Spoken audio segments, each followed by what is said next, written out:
warahmatullahi wabarakatuh. Waalaikumsalam warahmatullahi wabarakatuh. Alhamdulillahi rabbil alamin, wassalatu wassalamu ala asyrafil anbiya'i wal mursalin, sayyidina wa maulana Muhammadin wa ala alihi wa sahbihi ajma'in. Amma ba'd. Ayyuhal ikhwa wal akhwat, a'azzani wa a'azzakumullah. Saudara-saudariku yang semoga dimuliakan oleh Allah, kita bertemu kembali di malam Rabu dalam rangka mengkaji tauhid, menggunakan kitab tauhid alladzi huwa haqqullahi 'alal 'abid, karya Syekhul Islam Mujaddidud Da'wah Muhammad ibnu Abdul Wahhab bin Sulaiman At-Tamimi rahimahullah.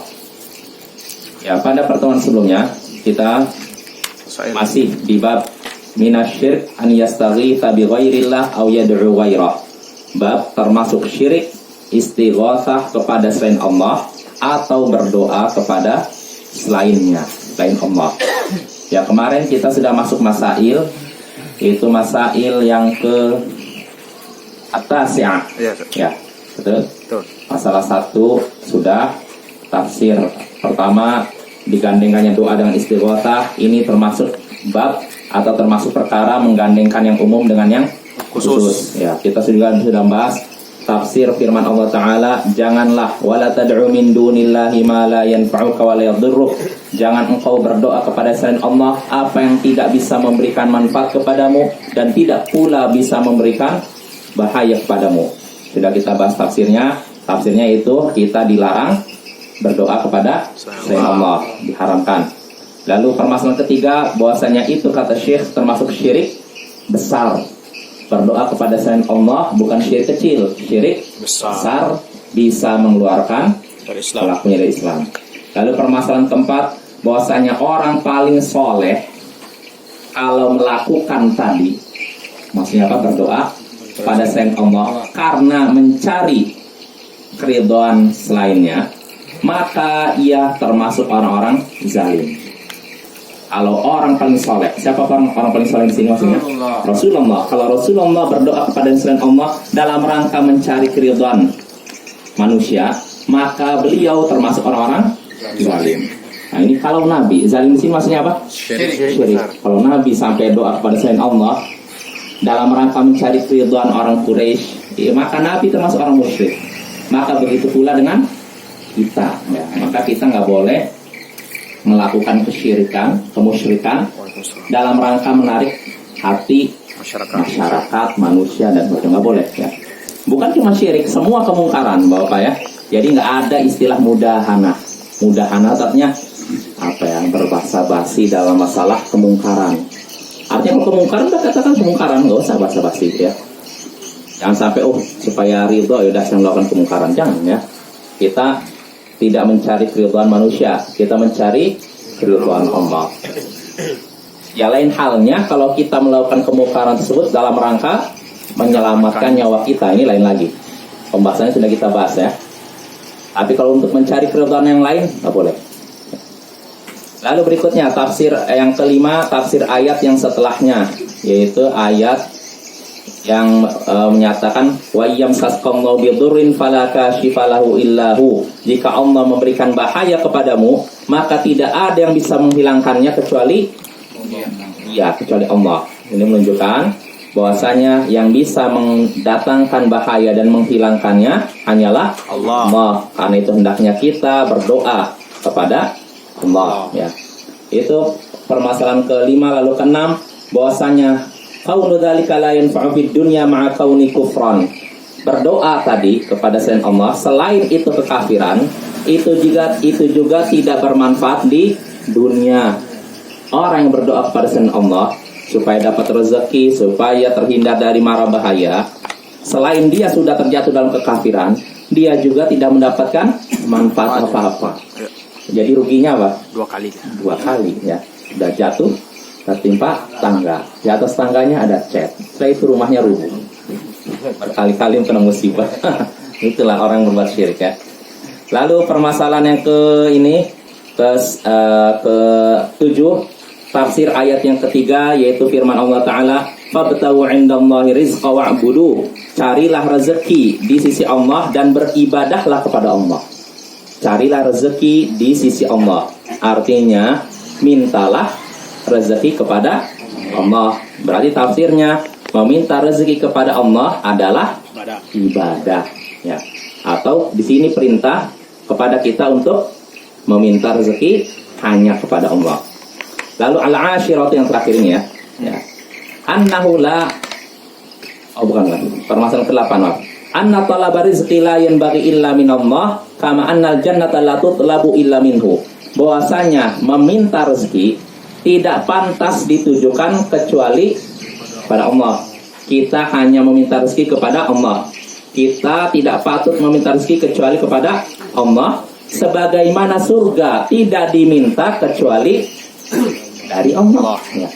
Boleh tidak kita minta surga kepada Rasul? Nah, begitu pula dalam masalah rezeki. Kita minta rezeki hanya kepada Allah, ya, bukan kepada selain Allah. At-tasi'atu, permasalahan ke-9, tafsirul ayatir rabi'ah, tafsir ayat yang ke-4, yaitu yang sudah kita bahas. Wa man adallu mimman yad'u min dunillahi man la yastajibu lahu ila yaumil qiyamah. Siapakah yang lebih sesat daripada orang yang berdoa kepada selain Allah, yaitu orang yang tidak bisa mengabulkan doanya hingga hari kiamat. Siapakah yang lebih sesat daripada orang yang menyeru selain Allah sesuatu yang tidak bisa mengabulkan doanya hingga hari kiamat. Artinya mau dia berdoa sambil nangis darah sekalipun nggak akan dikabulkan, ya. Di sini Allah menyatakan siapakah yang lebih sesat. Ini pertanyaan bukan untuk jawaban, tapi untuk meniadakan. Artinya tidak ada orang yang lebih sesat daripada orang seperti ini nih. Yaitu orang yang berdoa kepada selain Allah padahal tidak bisa memberikan apa-apa. Ya, ini jelas bahwa saya. Ya, ini kita sampai situ kan ya, biasa. Ayat yang keempat ya. Lalu di sini kita bahas al-ashiratu, permasalahan ke-10. Annahu la adalla mimman da'a ghairallah. Bahwasanya tidak ada yang lebih sesat daripada orang yang berdoa kepada selain Allah. Maka Bapak, kalau ada pertanyaan di ujian, siapakah orang paling sesat di dunia? Jawabannya itu yang Allah sebutkan tadi, yaitu apa? Orang yang berdoa kepada selain Allah, berdoa kepada Rasul, berdoa kepada malaikat, berdoa kepada orang soleh, berdoa kepada orang toleh, lawannya soleh, berdoa kepada batu, berdoa kepada, ya, ini orang seperti ini sesat, ya. Karena selain Allah tidak bisa memberikan manfaat dan mudarat, kenapa minta pada dia? Mintalah kepada Allah, ya. Ini permasalahan ke-10. Al-hadiyata asyrah, permasalahan ke-11. Annahu ghafilun an du'a'id da'i la yadri anhu. Orang yang diminta oleh, kalau ada orang yang berdoa kepada selain Allah, maka orang yang diminta ini, diminta ini, dia akan lalai dari doa orang yang menyuruh kepadanya. Dia lalai, la yadri anhu, dia tidak tahu apa-apa. Jadi kalau mau dia nangis-nangis sekalipun, tolonglah Syekh, tolonglah Kiai, tolonglah Buya udah meninggal, nggak akan tahu apa-apa, ya. Dia lalai dari permintaan tersebut, tidak mengerti, tidak tahu apa yang dia minta, ya. Karena alamnya sudah beda ya. At-thaniyat asyra, permasalahan ke-12, anna tilka da'wata sababun lil bughdil mad'uwi lidda'i wa adawatihi lahu. Permasalahan ke-12, bahwasanya doa tadi adalah sebab kebencian orang yang diminta kepada orang yang meminta, dan jadi sebab permusuhan dia kepadanya. Jelas Bapak ya. Bahwasanya Allah kan sebutkan ini dalam kelanjutan dari ayat yang ke ini ayat yang ke mana nih? Wa amal Allah. Ini ayat yang ke Al-Ahqaf 5-6. Karena Allah katakan, siapakah yang lebih sesat daripada orang yang menyeru selain Allah sesuatu yang tidak bisa mengabulkan permintaan sampai hari kiamat, wahum an du'aihim ghafilun, padahal mereka sendiri lalai dari doa tersebut, tidak tahu apa-apa. Wa idza husyiran nasu kanu lahum a'da'a, dan kalau nanti orang-orang dibangkitkan di hari kiamat, dikumpulkan di hari kiamat, maka orang-orang yang diminta itu akan menjadi musuh bagi orang yang meminta. Nah ini ya, musuh. Kalau udah musuh artinya benci tidak? Benci kan? Marah kan? Nah ini doa tadi menyebabkan orang yang diminta jadi benci dan memusuhi orang yang meminta. Rugi ya orang yang berdoa kepada selain Allah, ketika doa dia mengira orang yang diminta ini akan menyelamatkan dia di kubur, menyelamatkan dia di akhirat. Ternyata ketika dibangkitkan di hari kiamat, orang yang diminta ini mengingkari kamu, dia langsung marah, membenci orang yang meminta ini. Nah inilah ruginya orang yang berdoa kepada selain Allah ya. Jelas bahwa ya. At-thalitsata asyra, permasalahan ke-13. Tasniyatu tilka da'wati ibadatan lil mad'uwi. Doa tadi dinamakan ibadah kepada orang yang diminta.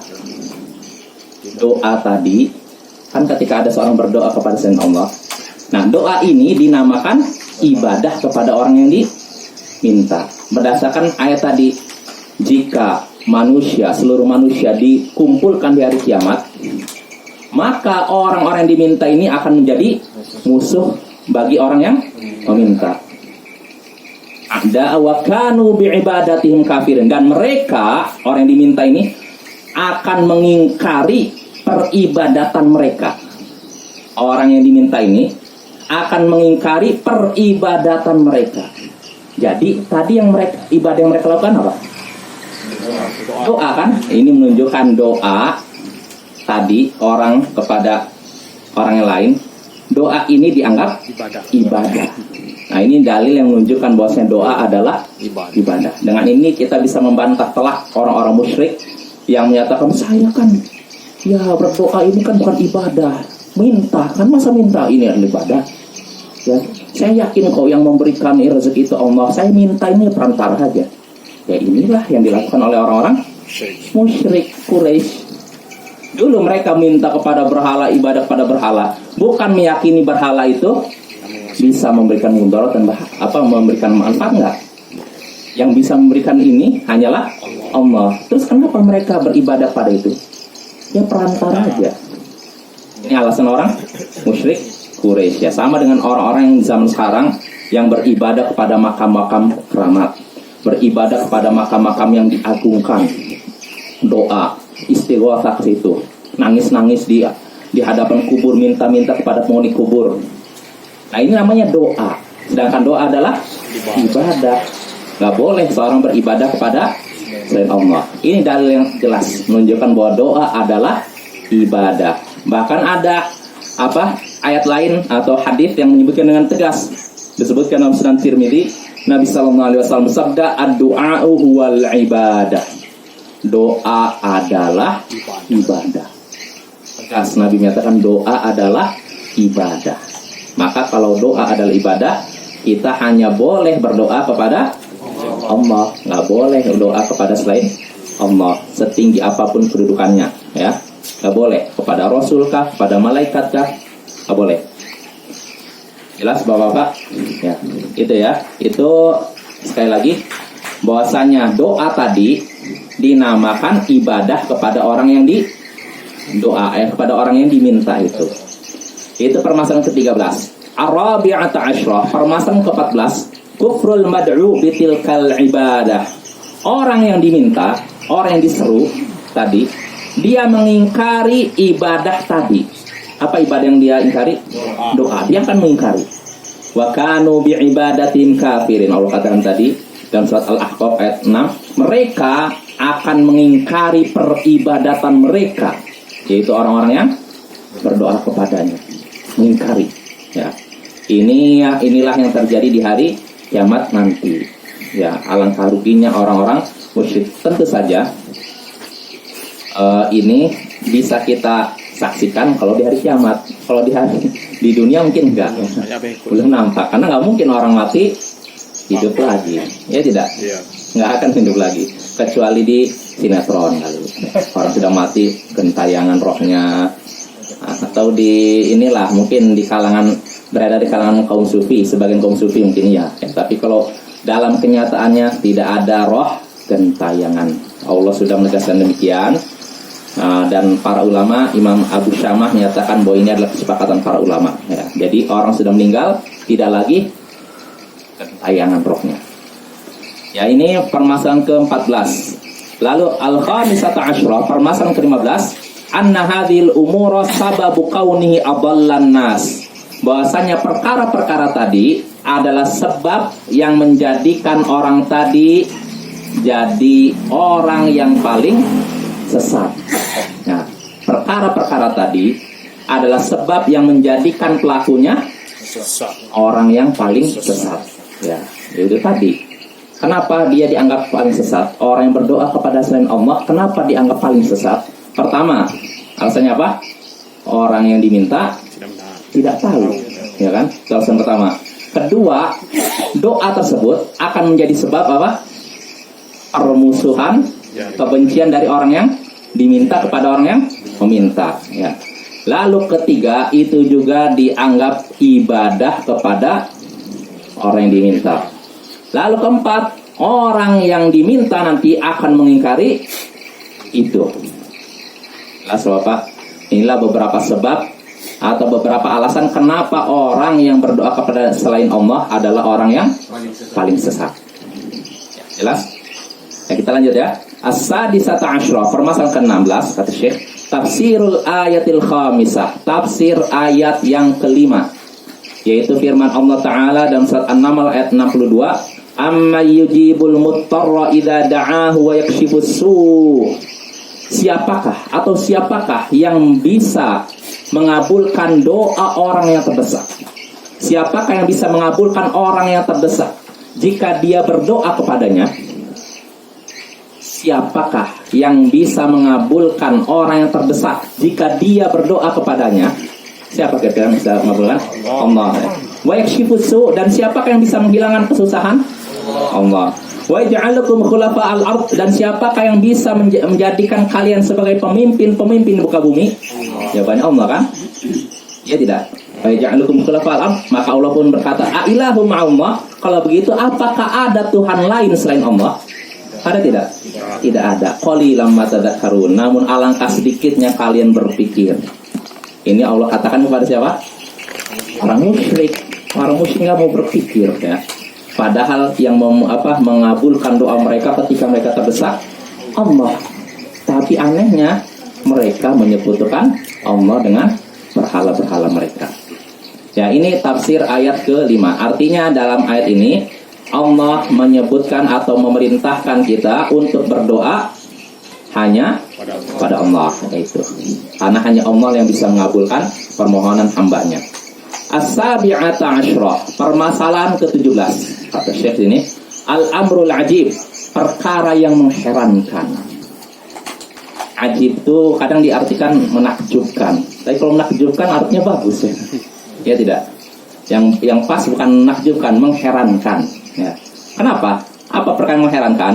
Kata Syekh di sini, wa huwa iqraru ibadatil awthan bi annahu la yujibul muttarra illa Allah. Bahwa di sini disebutkan adanya perkara yang mengherankan. Apa itu? Pengakuan para penyembah berhala. Perhatikan, ini perkara yang mengherankan kata Syekh. Perkara yang mengherankan. Apa itu? Pengakuan para penyembah berhala bahwasanya tidak ada yang bisa mengabulkan permohonan orang yang sedang terdesak kecuali Allah.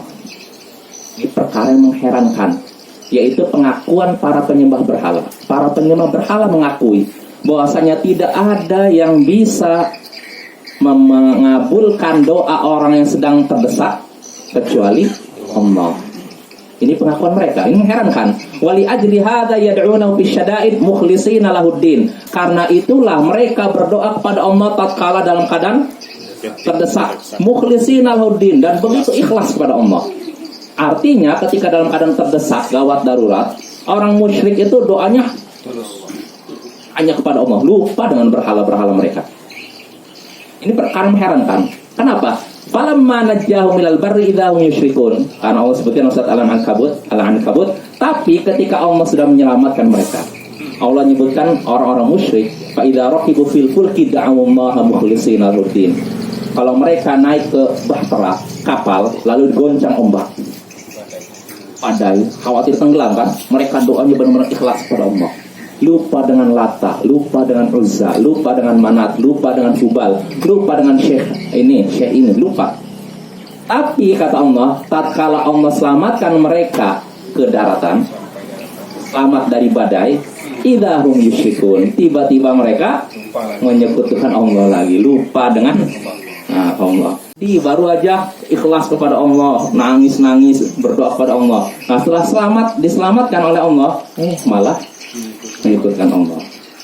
Ini aneh tidak Bapak? Aneh ya. Tapi yang lebih aneh lagi, orang-orang yang menyekutukan Allah di zaman sekarang. Ya, kalau zaman dahulu, gimana zaman dahulu? Sedang susah. Susah aja. Jadi ketika susah mereka ingat Allah, tapi ketika senang lupa Allah. Tapi kalau orang-orang menyekutukan, berbuat syirik di zaman sekarang, baik susah maupun senang, menyekutukan Allah. Ketika mereka senang, manggil ya Husain. Ketika terdesak, manggil juga ya Husain. Seperti orang-orang ya.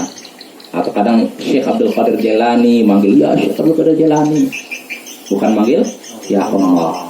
Ya, disinilah kita pentingnya mempelajari tauhid.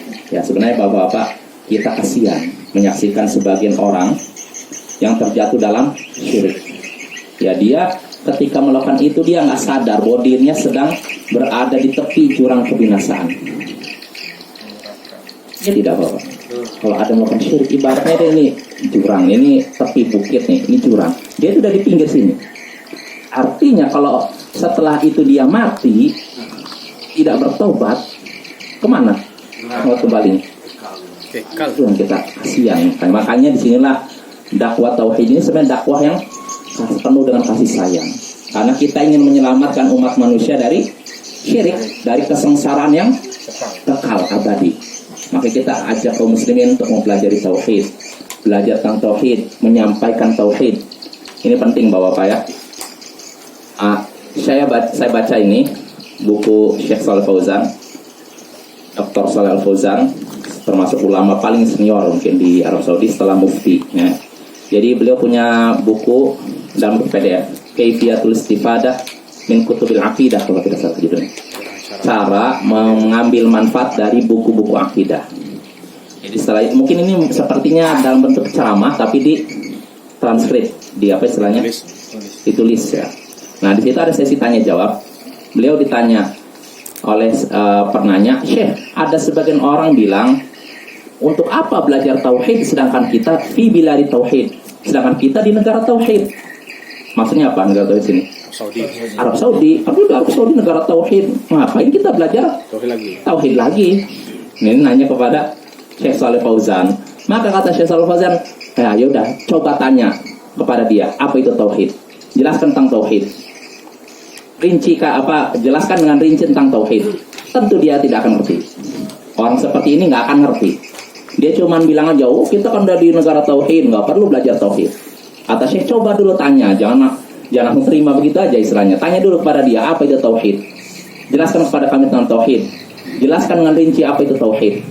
Nah, saya orang seperti ini tidak ngerti tauhid. Maksudnya Bapak ya? Artinya walaupun di negara Saudi, ya nggak ada jaminan orang itu selamat. Iya, kalau nggak belajar tetap aja bisa aja terjatuh dalam syirik ya. Banyak tertipu Ustaz. Jadi dikiranya yang menciptakan langit bumi itu di Allah gitu. Jadi itu udah cukup tuh. Itu, ya itulah banyak orang yang, kalau saya udah yakin Allah lah yang menciptakan saya, Allah lah yang memberi rezeki saya, Allah yang menghidupkan matikan saya, udah cukup ini. Dikiranya itu udah meyakini tauhid dengan sempurna. Padahal orang musyrik Quraisy yakin tidak seperti itu? Yakin, tapi apakah mereka muslim? Tidak. Mereka musyrik. Makanya inilah pentingnya belajar tauhid ya. Jadi walaupun seorang kata Syekh tinggal di Arab Saudi tetap harus belajar tauhid. Ini di Arab Saudi, apalagi di Indonesia kita harus lebih ini lagi ya.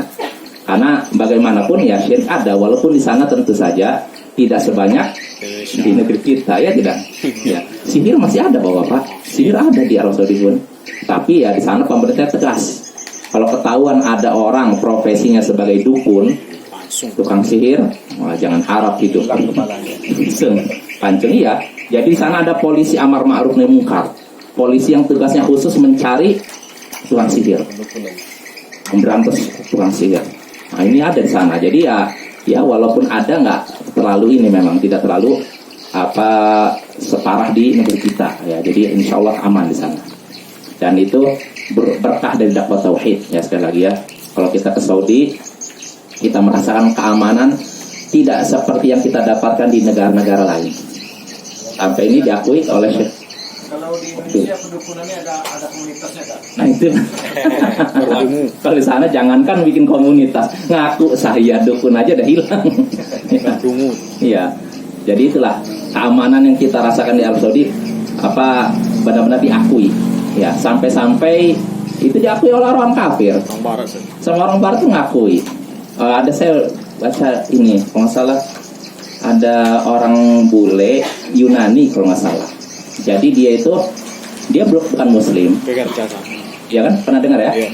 Jadi dia ngaku sendiri bahwasanya dibandingkan Saudi dengan di Amerika kejahatan timpang sekali. Kalau di Saudi enggak, orang katanya. Nah, jadi kata ini di sana itu orang ini mobil ditaruh, kuncinya nempel, nggak hilang. Bayangkan. Tapi kalau di Indonesia, jangankan kuncinya nempel, kuncinya diambil, mobilnya hilang. Atau di Amerika, lebih parah lagi. Sana maling-malingnya lebih kreatif lagi. Iya. Ya, saya pernah lihat sama dari WA keluarga kan, modus istilahnya perampokan atau pencurian mobil di Amerika. Lebih ngeri lagi. Lebih canggih lagi mereka dibandingkan Indonesia mungkin. Jadi padahal itu negara yang menjunjung tinggi demokrasi, HAM, kebebasan, yang ada kriminalitas. Tapi kalau di Saudi aman. Ya, sampai-sampai Syekh Muqbil bin Hadi Al-Wadi'i ketika masih hidup menjelang meninggal, dia kan dirawat di Arab Saudi kan. Sebelum meninggal, akhirnya beliau meninggal di sana, lalu dikuburkan di sana juga. Jadi beliau cerita dalam kitab terakhir beliau sebelum meninggal, Musyahadati fil Mamlakatil Arabiyyah Saudiyah, kesaksianku di Arab Saudi, kerajaan Arab Saudi. Jadi beliau ini dulunya memang punya sikap menentang Arab Saudi. Ya bukan menentangnya bukan karena apa. Jadi beliau ini pernah tinggal di sana tapi deportasi ya karena ada fitnah waktu itu. Namun setelah itu beliau rujuk dari pendapat beliau. Nah, beliau diterima di Arab Saudi, berobat di sana. Nah, disitulah saya udah sejak lama ingin mengumumkan ini, tapi selama ini ada yang menghalangi saya. Nah, sekaranglah saya rasakan, saya sudah merasa saatnya saya mengumumkan rujuknya saya dari celaan terhadap kerajaan Arab Saudi. Ya, beliau mengumumkan demikian. Ya, jadi beliau bercerita ketika saya di Arab Saudi, di malam hari beliau berjalan sendirian tanpa pengawal. Beliau merasa tenang sekali, sejuk sekali di Arab Saudi. Nggak ada satupun orang yang. Sedangkan saya di Yaman, selama di Yaman hidup tinggal di rumah, ada pengawal, tetap aja nggak merasa aman. Sedangkan ketika di Saudi keluar malam hari nggak ada pengawal, beliau merasa tenang sekali. Apa ini? Buah dari apa? Dakwah tauhid, kata beliau. Nah, seandainya sebuah pemerintahan atau rakyat sebuah negara mempraktekkan tauhid dengan sempurna, dengan baik, semaksimal mungkin, insya Allah negaranya akan aman. Seperti Arab Saudi sekarang kita rasakan ya. Ya, kalau ketika kita katakan aman, bukan berarti 100% aman. Tetap saja pasti ada yang namanya kriminalitas, tapi dibandingkan negara lain sangat rendah. Ya tidak. Ya, bagi yang pernah ke Arab Saudi bisa merasakan ya seperti itu. Ya, itu permasalahan ke-17. At-taminata asyrah. Permasalahan ke-18. Himayatul Mustafa sallallahu alaihi wasallam himat tauhid wa ta'addubu ma'allah. Penjagaan Mustafa. Mustafa orang yang terpilih. Maksudnya siapa? Rasulullah sallallahu alaihi wasallam ya. Penjagaan Rasulullah SAW terhadap tauhid dan sikap beradab beliau kepada Allah. Maksudnya apa ini? Dari mana kita bisa tahu Rasulullah menjaga tauhid dan beradab kepada Allah? Yaitu dari hadis yang dibahas dalam bab ini. Yaitu ketika ada orang munafik yang menyakiti Muslimin. orang-orang muslim, yaitu para sahabat. Maka sebagian para sahabat berkata, kita ini aja lah istighatsah kepada Rasulullah. Istighatsah artinya apa? Minta Tolong dalam keadaan mendesak nih. Kita istighatsah saja kepada Rasulullah dari orang munafik ini. Maka apa reaksi Nabi? Nabi SAW bersabda, innahu la istaghatsu bi. Sesungguhnya tidak boleh istighatsah kepadaku. Jangan istighatsah kepadaku. Wa inna ma yastaghatsu billah. Hendaknya istighatsah Allah. hanya kepada Allah. Nah, di sini Nabi ingin menjaga apa? Tauhid dan sikap adab kepada Allah. Artinya begini Bapak, sudah kita bahas, para sahabat ketika minta tolong pada Rasulullah, Rasulullah mampu tidak menolong? Sebagai pemimpin. Mampu kan? Mampu lah Ya. presiden. Tapi Rasulullah nyatakan ketika mereka, kita istighatsah saja kepada Rasulullah. Kata Rasulullah, jangan istighatsah kepadaku. Istighatsahlah. Ah, ini maksudnya apa? Kata para ulama dalam rangka Rasulullah menyatakan jangan istighatsah kepadaku. Padahal Rasulullah bisa tidak menolong? Bisa. Bisa. Tapi Rasulullah menyatakan jangan istighatsah kepadaku. Ini dalam rangka menutup pintu menuju syirik dan dalam rangka menjaga tauhid dan sebagai bentuk beradab kepada Allah. Artinya minta itu kalau bisa kepada Allah, jangan kepada saya, minta kepada Allah. Istighatsah kepada Allah, jangan kepada saya. Ini bentuk beradab kepada Allah. Jelas Bapak ya? Ini sudah kita singgung ya. Dengan ini kita selesai dari bab minasyirk an yastaghitsa bi ghairillah aw yad'u ghairah. Termasuk syirik istighatsah kepada selain Allah atau doa kepada selainnya. Jelas Bapak-bapak? Kita lanjut lagi. Bab qaulillahi ta'ala. Jelas masalah istighatsah? Atau ada yang mau di kita bahas dulu masalah istighatsah? Jelas insyaallah ya? Ya. Sekarang kita masuk bab baru, babu qaulillahi ta'ala, bab firman Allah Ta'ala, ayusyrikuna ma la yakhluqu syai'aw wa hum yukhlaqun wa la yastati'una lahum nasra. Bab firman Allah Ta'ala, apakah mereka menyekutukan Allah dengan sesuatu yang tidak bisa menciptakan sama sekali, sedangkan mereka malah diciptakan? Dan mereka tidak bisa memberikan pertolongan kepada, dan berhala-berhala itu tidak bisa memberikan pertolongan kepada mereka. Nah, ini judul babnya. Judul babnya itu tentang firman Allah Ta'ala, apakah mereka menyekutukan Allah dengan sesuatu yang tidak bisa menciptakan sama sekali? Apakah mereka menyekutukan Allah? Siapa ini mereka di sini? Orang-orang musyrik, ya, orang musyrik Quraisy. Apakah orang-orang musyrik itu menyekutukan Allah dengan sesuatu yang tidak bisa menciptakan sama sekali? Siapa maksudnya yang tidak menciptakan sama sekali? Berhala-berhala mereka. Apakah mereka menyekutukan Allah dengan berhala yang tidak bisa menciptakan sama sekali, sedangkan mereka diciptakan? Artinya mereka dibuat kan? Ya tidak? Aneh kan orang musyrik ini. Mereka yang ini, yang membuat patung, tapi mereka juga minta kepada patung. Ya tidak? Nah, ini aneh orang. Apakah mereka menyekutukan Allah dengan sesuatu yang tidak bisa menciptakan sama sekali, sedangkan mereka sendiri diciptakan, yaitu dibuat? Wala yastati'una lahum nasra. Dan berhala-berhala itu tidak bisa menolong mereka, menolong orang yang beribadah padanya. Ya tidak? Wala anfusahum yansurun. Dan mereka juga tidak bisa menolong diri mereka sendiri. Ya tidak? Berhala-berhala ini kalau misalkan pukul, bisa nolak dia. Misalkan dilumuri dengan kotoran, bisa nolak dia? Tidak kan? Nah, ini menunjukkan aneh orang musyrik. Orang musyrik itu sekali lagi adalah orang yang akalnya paling rendah. Walaupun secara keduniawian gelarnya banyak, profesor, doktor, belakangnya MH, MSc, MM, apalagi dan semacamnya. Tapi kalau menyekutukan Allah, akalnya itu rendah. Sebab bagaimana bisa mereka menyekutukan Allah dengan makhluk yang mereka buat sendiri, yang kalau ada apa-apa nggak bisa menyelamatkannya. Jangankan menyelamatkan orang yang berdoa kepadanya, menyelamatkan dirinya saja tidak bisa. Ya, ini seperti yang disebutkan dalam tafsir Ibnu Katsir, kisah tentang Amr bin Al-Jamuh, Mu'adz bin Amr dan Mu'adz bin Jabal. Jadi Amr bin Al-Jamuh ini tokoh kaum ini Ansar. Dia ini punya berhala yang selalu dia bersihkan, dia mandikan gitu. Mu'adz bin Amr sama Mu'adz bin Jabal ketika itu masuk Islam. Dia ingin ngasih pelajaran sama pimpinannya ini.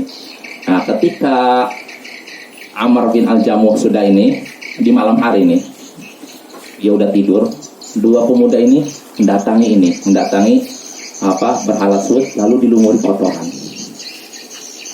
Akhirnya besok harinya, ini Tuhan saya kok penuh dengan kotoran. Siapa yang melakukan ini? Dia kesal kan. Akhirnya yaudah dibersihkan, dikasih minyak wangi, kasih pedang. Belalah dirimu katanya. Enggak, pertama itu enggak gitu loh. Pokoknya dibersihkan, dikasih minyak wangi. Berikutnya, malam berikutnya, dua pemuda ini kembali lagi. Udah tidur ya, lumuri lagi kotoran. Masih, pokoknya dikotori gitu kan. Pagi harinya, Amr bin Al-Jamuh lihat, lah, kok Tuhan saya jadi begini? Akan dimandikan, kasih minyak wangi, bahkan dikasih pedang. Belalah dirimu. Akhirnya dia bisa biasa lagi. Nah, malam harinya begitu lagi.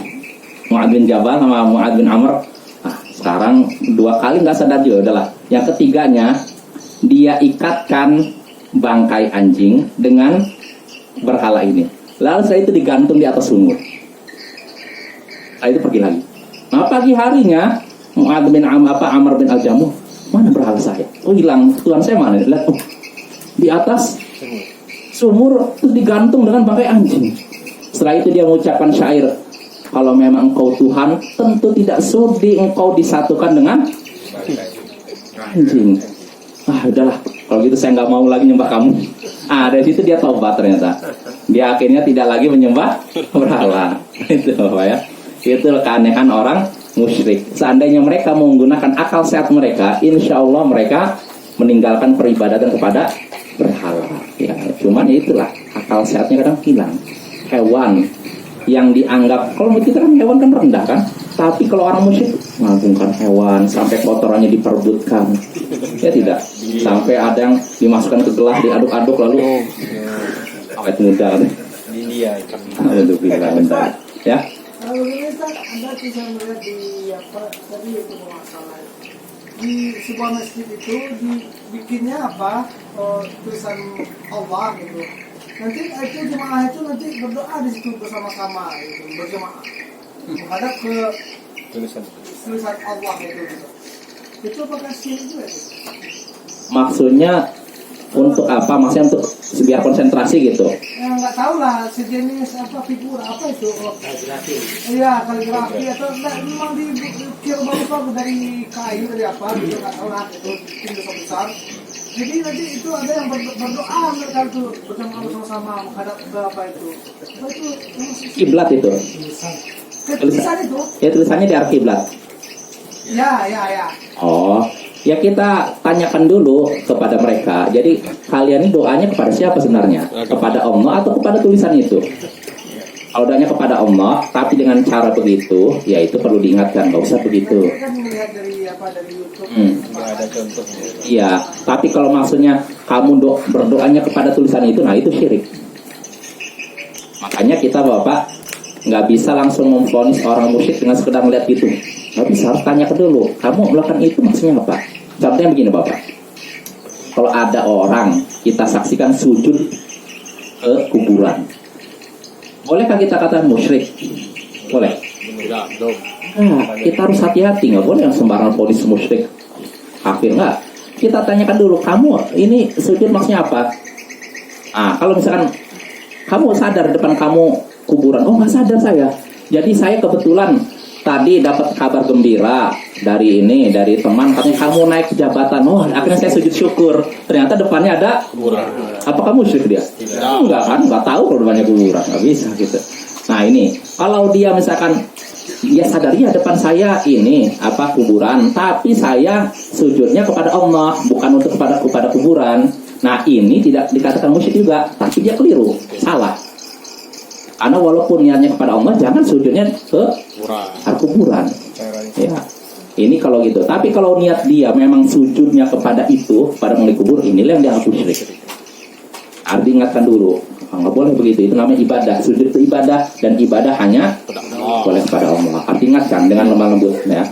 Nah, karena bisa jadi ada orang yang benar-benar jahil, benar-benar tidak tahu di beberapa tempat karena sedikitnya dai tauhid, sehingga kadang sebagian masyarakat nggak tahu itu bahwa itu syirik. Makanya sikap kita ya harus mendakwakan dengan pelan-pelan, dengan lembut. Makanya ini juga bapak-bapak, utamakan dakwah tauhid, ya. Ini harus lebih diutamakan dibandingkan masalah fikih ibadah atau yang semacamnya, akhlak dan semacamnya. Ya, karena ini kalau seorang tauhidnya benar, walaupun dari sisi yang lain dia rusak, masih ada kemungkinan selamat kan? Ya tidak. Tapi kalau seorang anggap akhlaknya ini kepada manusia baik, tapi akhlaknya kepada Allah rusak, menyekutukan Allah, maka apakah bermanfaat akhlak baiknya kepada manusia? Tidak bermanfaat. Ya makanya inilah pentingnya belajar tauhid. Ya, kita terus belajar sampai maut menjemput kita. Ya gitu, nggak ada istilah libur belajar tauhid. Syirik itu Ustaz, ya. Walaupun itu terletak di dalam masjid, berdoa menghadap ke tulisan Allah itu. Ya tergantung niat dia. Kalau dia niat mereka, kalau niat mereka kepada itunya, ya itu syirik jelas. Ya, cuma memang aneh juga karena itu pula yang selama ini ada di yang di masjid itu ada tulisan Allah itu saat berdoa yang berjamaah ada sendiri gitu. Sengaja dia menghadap ke tulisan itu, ya Allah. Iya, kita lihat aja. Tinggal itu yang dilakukan. Ya, tinggal niatnya. Kembali kepada niat mereka, tujuannya apa? Apakah kepada Allah atau kepada tulisan itu? Kalau kepada Allah nggak dikatakan syirik. Enggak. Walaupun itu menghadap ke tulisan. Iya, nggak. Ya, tapi perlu diluruskan aja. Kenapa kamu harus begitu? Nggak usah itu. Nah, tapi kalau dia niatnya kepada tulisan itu, nah itu baru. Sudah pasti salah Ustaz, nggak ada nabi ngajarnya. Yang mana? Menghadap ke situ ke tulisan itu. Oh iya, ada. Tapi kalau masalah syirik, itu kan kayak jimat ayat kursi. Kayaknya Apa tuh? karena termasuk kayak kita bikin jimat dari ayat kursi itu. Kan berbeda pendapat ulama kalau masalah tentang ayat Al-Quran. Kan nama Jimat. Kalau sujud kan lagi. Ya maksudnya niat dia apa? Apakah ke tulisan itu atau kepada Allah? Tinggal lihat niatnya. Tapi kalau saya mau husnuzon, mungkin itu maksudnya niatnya pada Allah. Cuma mungkin supaya konsentrasi dibikin begitu. Tapi itu nggak perlu bapak. Ya. Iya, membuka pintu menuju sana. Sama seperti ini termasuk yang diingatkan para ulama, sajadah yang ada Ka'bahnya. Itu menurut sebagian ulama nggak bisa kayak gitu. Karena dikhawatirkan nanti kalau di kalangan orang-orang ini yang awam beranggapan ada putaman tertentu melihat sajadah ada Ka'bahnya. Nah, khawatirkannya kalau orang awam itu ya begitu. Karena jauh dari ilmu, akhirnya menganggapan ini lebih utama melihat sajadah pandangan ke arah Ka'bah itu. Nah, nanti seiring zaman berlalu, kebodohan merajalela, akhirnya bisa jadi beribadah pada itu. Nah, itu makanya harus hati-hati Bapak ya. Inilah pentingnya belajar tauhid. Dan setan itu menjerumuskan manusia ke syirik pelan-pelan nggak langsung begitu Bapak, dikit-dikit ya, step dan tahap. Ini yang kita perlu waspadai. Karena setan lebih pengalaman. Iya, pengalaman sejak zaman Nabi Nuh ya. Iya, ya cukup Bapak ya. Subhanallah wa bihamdihi, asyhadu an la ilaha illa anta, astaghfiruka wa atubu ilaik. Udah besoknya kan? Udah, orang itu ceramah. Udah bisa.